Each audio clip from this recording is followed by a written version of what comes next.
ябълки, круши, дюли, мушмули, глок, които са най-масовите в България. Комбинациите са: крушата е подложка почти винаги основно за круши.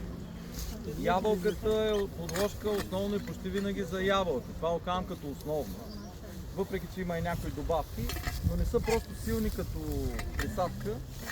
Затова не ги натърсвам толкова на тях. Например, на круша може да се сложи мушмула, може да се сложи глок, да се добави там да има да ви цъфти, да имате по-интересен глок. Може да се сложи, но не е силна добра комбинация. Може да сложи дюля. На круша, на ябълка, това го запомнете като най-силна комбинация. На дюля, освен по-хубави дюли, предимство на дюлята, че лесно и семействата имат лесна вкореняемост, издънките, подложките от дюля, имат много лесна вкореняемост, лесно се отглеждат. Не умират като така и много лесно се правят коренчета. На дюлева подложка вие може да сложите, освен дюли по-хубави, може да сложите круши, доста добре се получават много от сортовите круши. Можете да сложите мушмули, доста добре се получава на дюлева подложка мушмули. Това са горе-долу комбинации. И глок. На глок като подложка най-силно е или сортове глок, защото има много хубави сортове глок, има едроплоден, такъв онакъв. Освен глок, на глок може да сложите много добре мушмула. Добра подложка е за мушмулите глога.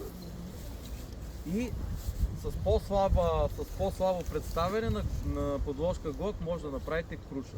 Хваща се, дълголетно е, но не дава много плодове, не се засилва много да расте, но и не дава много плодове. Иначе устойчива присадка е круша на подложка с глок.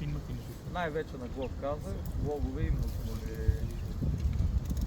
Остана ли нещо? Ябълка на ябълка, круша на круша. Ябълката почти не приема други, въпреки са роднини, не ги приема добре и не са дълговечни. На ябълка примерно да сложиш круша. Хваща се, тръгва силно, расте, но обикновено има късна несъвместимост и отпада. Иначе в първия момент ще ви тръгне. А мушмулата като подложка как? Мушмулата като подложка си е горе-долу окей, но пак може би основно за мушмули, за глок и отчасти за круша. Не, тя е по-слабо растяща. А костилковите? Мушмула на дюля, казах, става. Дюлевата подложка е добра. Но дюля на мушмула не мога да ти кажа. Така, от тия изброените терминатора на подложката се оказа дюлята.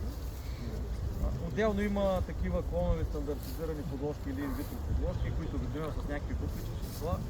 Семковите има и такива съвременни подложки, които са с по-специфични качества, но аз говоря за дивите и саморазни. Така, изчерпахме семковите. Костилковите, най-масовите в България и за